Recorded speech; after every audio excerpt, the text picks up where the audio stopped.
Welcome to Drawing People, day number 7. In this episode, we're going to take a little break from anatomy to focus on more advanced poses. I'm going to show you two methods of using a reference and deconstructing it to find the lines in motion, and also construction using an invisible mannequin to get the proportions and perspective correct. So let's dig in.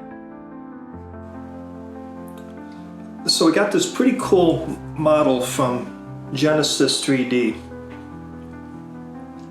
and it's that classic hero carrying the heroine that's fallen, and we're going to look to deconstruct this. So we need landmarks, we need an idea of where to start, where the gesture is. And the easiest thing to do if you're working digitally is kind of give yourself some guidelines. The first guideline being the cranium, which we draw as a circle and then put in basically the axis cross of where the gaze is at. So be like this and this, so that when we construct a Loomis head, it becomes easy. The next important landmark we're looking for is the tilt of the shoulders and the tilt of the pelvis for this person.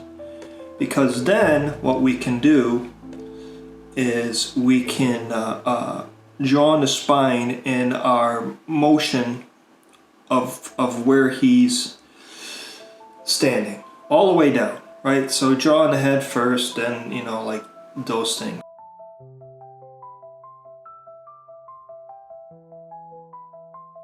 Is this shape here of the cranium, which it's upside down, so we're going to do this as best we can. When we draw it, we're going to draw it right side up, and I'll show you that. Right, but we're looking for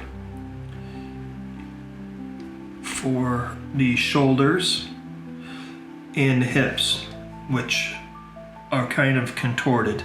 So the line goes like that. And that's all we're going to do to that photo. That's really all we need. Because then what we can do is we can construct our own drawing mannequin that follows that same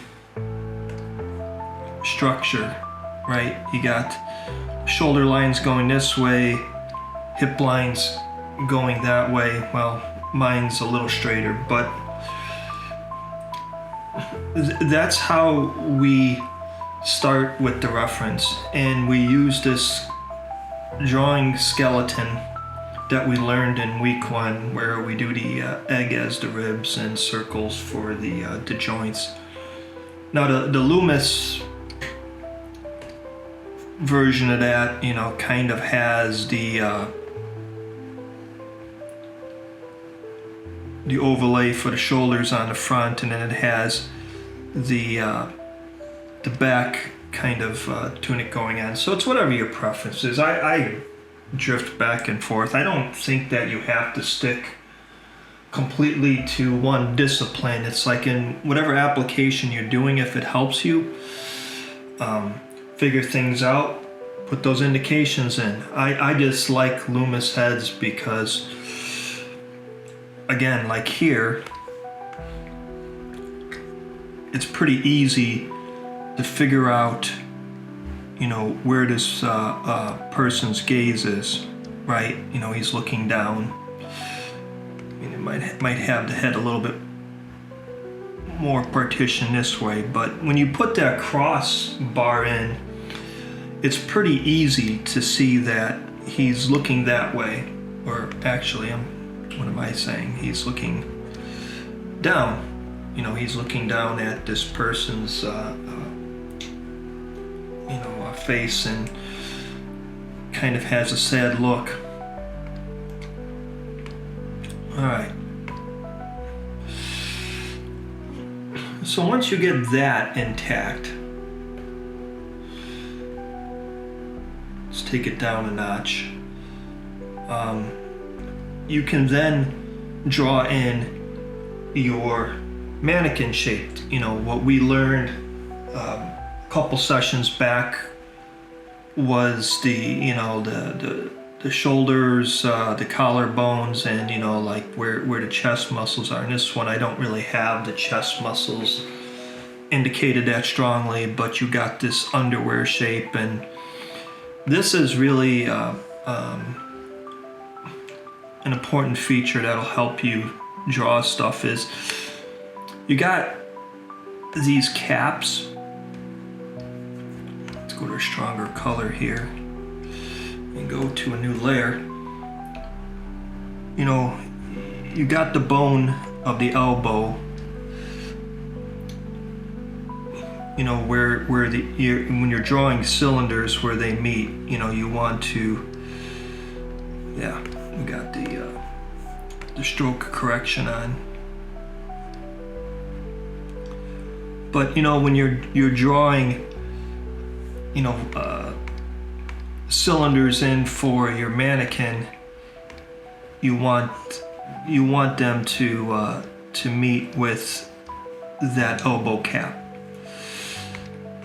And then the other thing that's going to help with realism is this shape down here, which is, we indicate the kneecaps kind of like almost like knee pads, but you can see when this one's turned, that shape goes from wide to thin. So if you put these 4 indicators in your elbows and the kneecaps in, it'll help you. And I have found the hard way that making your corrections all through here, with joints and lengths of limbs and stuff, is so much easier than correcting it when there's additional detail in the final drawing. It just becomes, you get lost. Like when you have the simplified form, it's the time and place to make corrections if you can. I mean, nothing's ever perfect.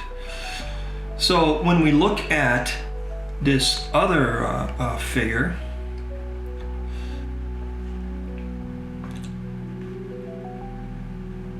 and let's turn the male mannequin off.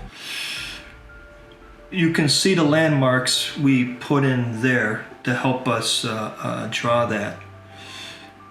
The hip line is going across here, and then the shoulders are going across there, just like they are here and here. Now, I don't want to copy this exact.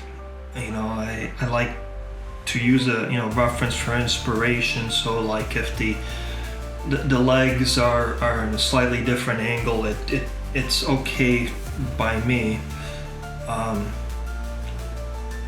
because then we end up with something like this.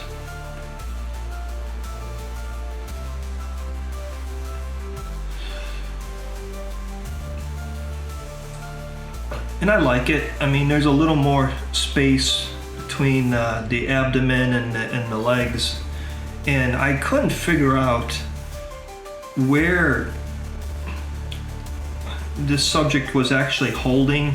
This woman. I mean, she kind of looks like she's floating after that point. So I decided to draw my grip over here.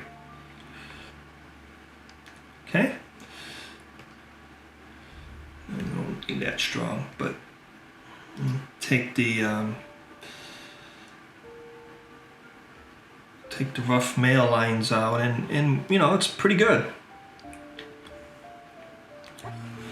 I can dig it. Maybe this hand needs to move in slightly, which we certainly can do. but this is the time and place to make corrections.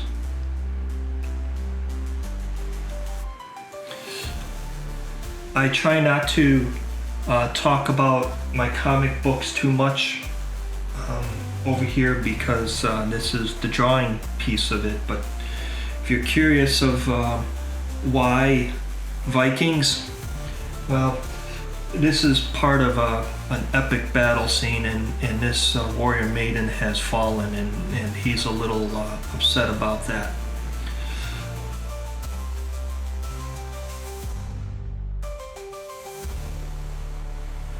We'll wrap up this video with one more piece of art, which is our warrior maiden getting ready to go into battle. We got our drawing skeleton and our mannequin on the left and the finished item on the right. I hope you enjoyed this material, and I hope that it's helping you improve your work. I find that every time I go to sit down and do something, things are getting a little easier and a little higher quality. If you like this material, please subscribe, and we'll see you next time.